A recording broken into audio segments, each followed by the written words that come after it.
Subscribe now and press the bell icon. Never miss an update. Pakistan Bharat के खिलाफ नए नए प्रोपेगेंडा करने में लगा रहता है। कल पाकिस्तानी मीडिया में ये खबर छाई रही कि भारतीय एजेंसी द्वारा पाकिस्तान के उच्च अधिकारियों के फ़ोन से डाटा चुराया जा रहा है। इससे पाकिस्तान में हड़कंप मच गया और पाकिस्तानी मीडिया और पाकिस्तान के उच्च अधिकारी हाथ पैर मारने लगे। और दूसरी तरफ पाकिस्तान ये भी मानता है कि इंडियंस दुनिया में आईटी के बड़े बड़े पदों पर बैठे हुए हैं और वो कुछ भी कर सकते हैं। इस खबर से पाकिस्तान के उच्च अधिकारी बहुत डरे हुए हैं। आज की वीडियो में एहतजाज नकवी और सज्जाद तरीन ने और क्या कहा, तो चलिए दोस्तों आज की वीडियो की तरफ चलते हैं। सज्जाद तरीन साहब, आज ये एक बड़ी कार्रवाई हुई है। आपको पता है जो जंग की मुख्तलिफ शक्लें हैं और इस वक्त जो हमारी जंग की शक्ल है उसको जो नाम दिया जाता है वो अपनी नौयत पे है, मगर इसके साथ ये जो साइबर वार है इस वक्त, यानी मोबाइल डाटा की अभी बात आई है, इसी तरह के डाटा हैक करने की बात आई है। एक वाकया चैनल के हवाले से भी पहले सामने आ चुका हुआ है। इस हवाले से आप क्या समझते हैं कि कितनी हद तक ये वार जो है वो आगे चल सकती है और ये कितना ख़तरनाक मंसूबा था? देखिए नकी साहब, मैं आपको अर्ज़ करूं कि अब जंग की शक्लें मुख्तलिफ हो गई हैं। आज से 10 साल 20 साल 50 साल पहले जो जंग का तरीक़ाकार था या जंग में जो कुछ इस्तेमाल होता था, अब वो यकसर बदल गया है। अब जंग बिल्कुल उसके अंदाज़, उसके बिल्कुल तरीक़ाकार और आलात बदल गए हैं। अब मुख्तलिफ़ आलात आ गए हैं जिनके ज़रिए जंग की जाती है। और मैं समझता हूँ कि इंडिया हमारा दुश्मन मुल्क है और उसकी इंटेलिजेंस एजेंसी रा, ख़ुसूसी तौर पर रा जो है वो हर वक्त पाकिस्तान दुश्मनी में लगी रहती है। और इंडियंस जो हैं, आपको पता है दुनिया भर में जितनी भी ये बड़ी आईटी की कंपनी हैं, यहाँ इंडियंस बहुत बड़ी तादाद में बैठे हुए हैं, तो वो सारे के सारे पाकिस्तान दुश्मनी में कहीं ना कहीं मुतरक रहते हैं। तो मैं ये समझता हूँ कि हमारी जो खुफिया एजेंसियाँ हैं, ख़ास तौर पर हमारी जो ISI है, उसको हम अपनी दिफा की फ्रंट लाइन जो करार देते हैं। पाकिस्तान की डिफेंस की जो फ्रंट लाइन है वो ISI है। मैं समझता हूँ कि हमारी खुफिया एजेंसी जो है वो हर वक्त तैयार रहती हैं भारतीय साजिशों का मुकाबला करने के लिए, भारतीय अज़ाइम को नाकाम बनाने के लिए। मैं समझता हूँ ये एक बहुत बड़ी साजिश थी। ऐसी बात नहीं है कि आप इस किस्म के हमारे लोगों की कोई टेलीफोन हैक कर लोगे या उनका ज़ाती जो डाटा है वो चोरी कर लोगे। मैं समझता हूँ ये बहुत मौसर जवाब दिया गया है साजिश को नाकाम बनाकर। अच्छा, इसी हवाले से ये जो डाटा हैक करना है, डाटा चोरी करना है, ज़ाती तौर पर वैसे तो आपके इल्म में है, आपने एक बड़ा वक्त मुख्तलिफ हुकूमतों को भी देखा है और आप सहाफ़त की दुनिया से भी वाबस्ता हैं, आपने एजेंसीज़ की कार्रवाइयाँ भी देखी हैं। मुल्क की मफादात, नेशनल इंटरेस्ट के हवाले से मुख्तलिफ एजेंसियाँ मुख्तलिफ ममालिक में अपना किरदार अदा करती हैं और अपने ममालिक को डाटा फराहम करती हैं, मगर ये ज़ाती डाटा हैक करके देना ये एक घटिया नौयत का काम था जो कि किया गया है रा की जानिब से। इससे क्या हासिल करना चाहते थे, क्या हदफ क्या हो सकता है? देखें, मैं आपको अर्ज़ करूं कि पाकिस्तान को नुकसान पहुंचाने का कोई मौका जो है ना, वो इंडिया खुफिया एजेंसी रा और इंडियंस के बाकी जो लोग हैं या उनकी बाकी जो एजेंसी हैं वो हाथ से नहीं जाने देते। वो जहाँ भी कोशिश करते हैं पाकिस्तान को कोई नुकसान पहुंचा सकते हैं, वो भरपूर कोशिश करते हैं, लेकिन पाकिस्तान की जानिब से भी उनको भरपूर जवाब दिया जाता है।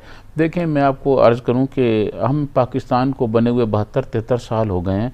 हमने 72-73 साल में सिर्फ इंडिया को ही देखा है और इंडिया की जो दाव पेच है उनका ही जवाब दिया है। तो मैं समझता हूँ कि अब दुनिया बहुत तब्दील हो चुकी है। अब जो है हम बहुत कुछ सीख चुके हैं और इंडिया को हर महाज पर जवाब देने के लिए हम तैयार हैं।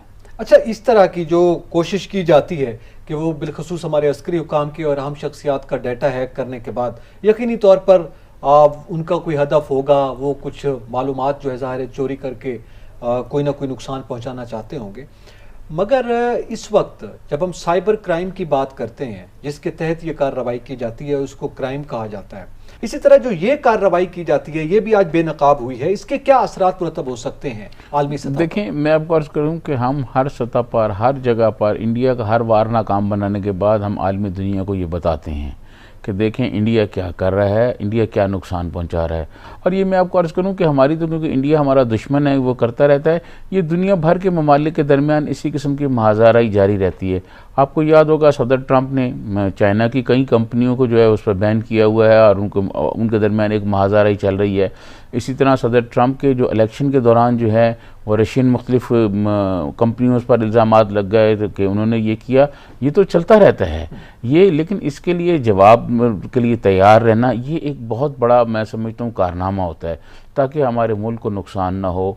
किसी किस्म का कोई डाटा, देखें ये जो हमारे अहम लोग हैं, इनके अगर पर्सनल डाटा चोरी हो जाए तो कोई नुकसान हो सकता है मुल्क का, तो उसको बचाने के लिए हमारी एजेंसियाँ जो हैं वो तैयार रहती हैं।